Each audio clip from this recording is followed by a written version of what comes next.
Hello YouTube, welcome back to Grand Tactician. In the last episode, we had a very minor fight between the Department of the West and the Army of the Trans-Mississippi, with the Mississippian Army being thoroughly defeated and withdrawing the next day. Casualties were relatively small. I suffered 4,000, they suffered about 6,000, estimated reports. But with that, their attempt to move into Missouri has failed, and now I am curious to see where they're going to move next. Will they withdraw back into southern states, or will they retreat somewhere in Missouri, and will I have to chase after them? Also, the question remains, is Stannard alive and well after his foolish running about in that previous battle, where he was exposing himself to many of my infantry brigades and was getting shot up? So, who knows? Will they replace him? And there they go. I will keep an eye and see where they head off to.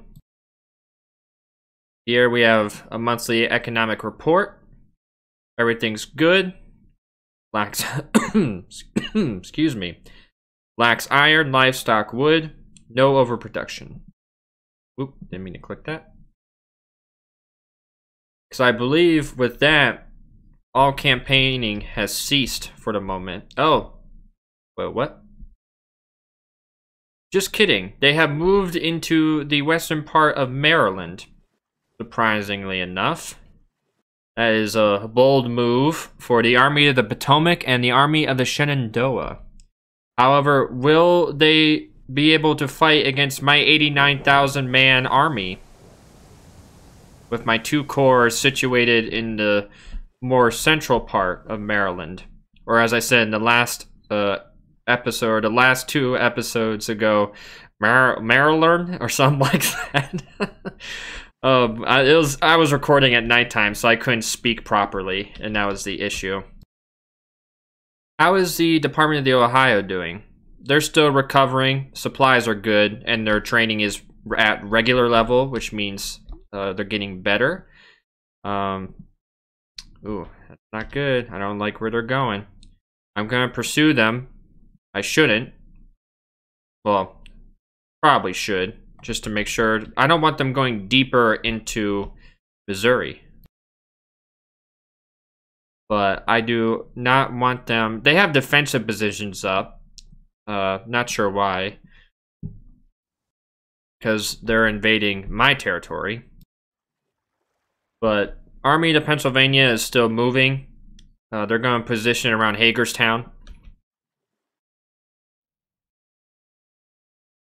As of right now, I am going to currently research two-year policy as the close of as 1861 comes to a close. I want to start reforming armies and replace commanders that would have been replaced in 1861, and get, Grant and some of those, Crittenden, any of those commanders up into the fight in 1862.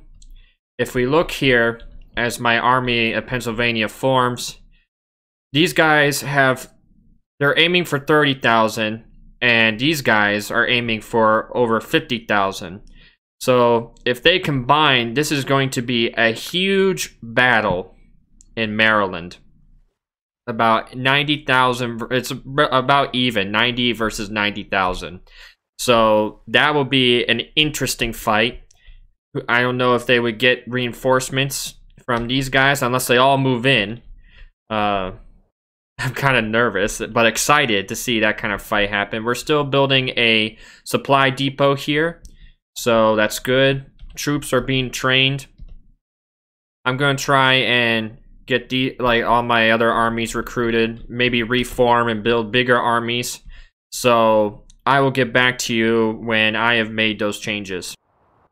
It is now January 1st, 1862. So far, no movements have been made.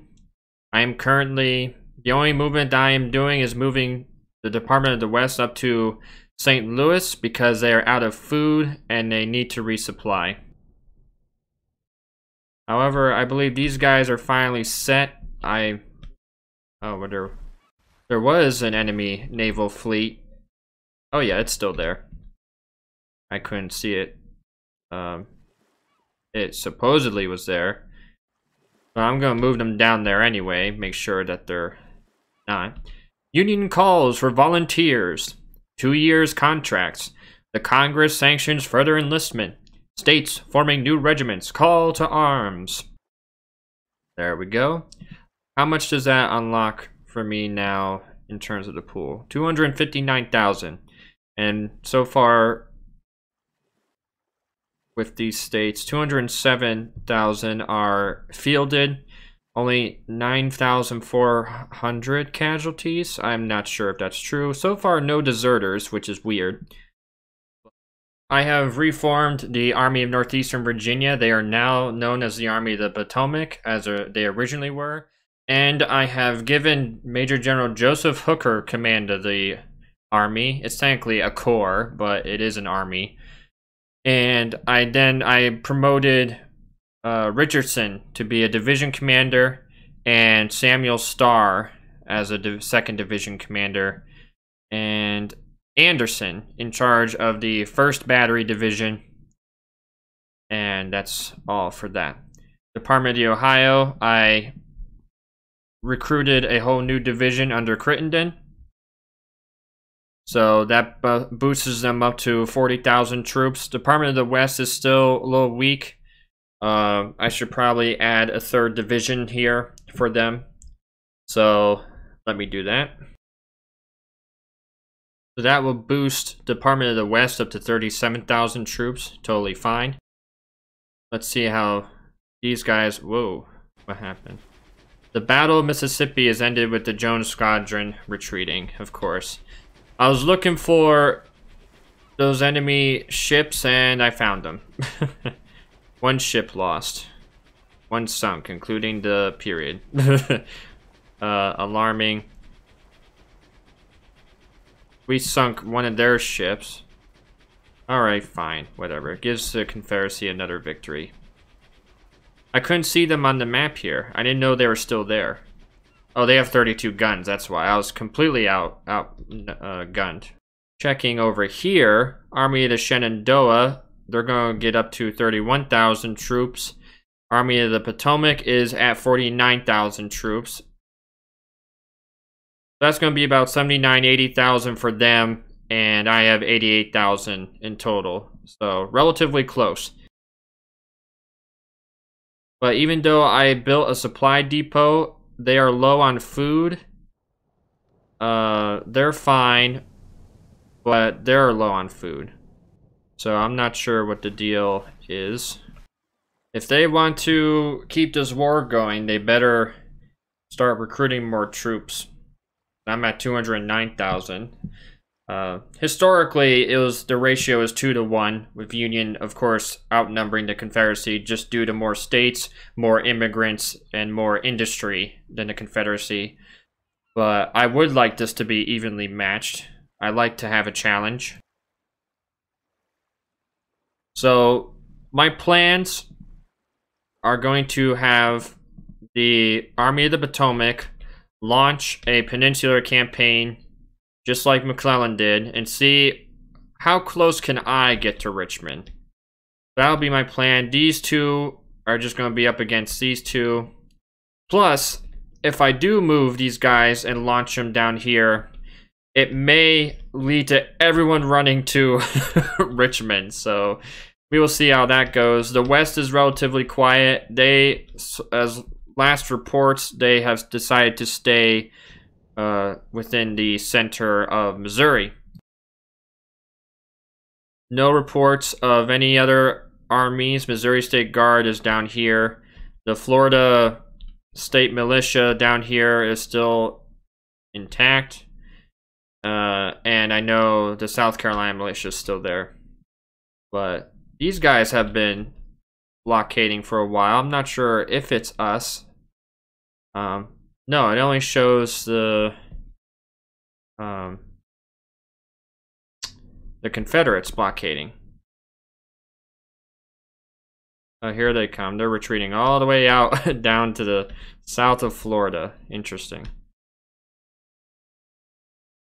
But these guys returned to their stations here.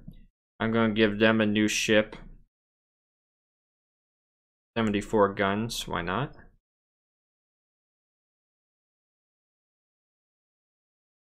And these guys are good on guns. Ooh, what was that symbol?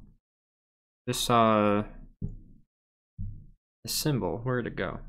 Whatever. I think the next policy I'm going to research is confiscation. I would like the Southerners to have more opposition. It gives me more of a challenge to fight them. So let's do that. So far, I have not heard of any other new policies from the Confederacy. The AI, in terms of them unlocking policies, I think is still a bit flawed. They, of course, unlock all of the level 1 policies. The last thing I heard was that they had 2-year contracts, which is here. So I'm not sure about that, but if they would have unlocked this one, then they would be having their own drafts and bounties and stuff, which would then bolster their cause. Let me check finances, see where the subsidies are. Relatively medium. I'm going to boost it up to high. And of course I'll boost industry up to high. And maybe agriculture is the reason why I'm suffering with food and stuff. Transportation's whatever. Recruitment is basically all the way up. I could still do a little bit more, but okay. And civil order, I'll put it to low. So far, in all of the battles, we have 2 battles of Fredericton. One here, November 28th, 1861. The other one, June 8th. I should keep a log of all the battles we fight. So then that way, at the end of the campaign, we can have a in memoriam and remember the fights and everything. So that would be a cool idea. So there's going to be a lot of editing for this episode. Lots of quietness has happened. Not too much interest. So this is probably going to be a relatively short episode, even though I have been recording for quite a while now. I've been hearing reports that a brigade may be renamed to a certain subscriber. So stay tuned for that. And with that being said, this is Bayonet Jack. I hope you enjoyed the video. Like, comment, subscribe, and stay tuned for more. Bye-bye.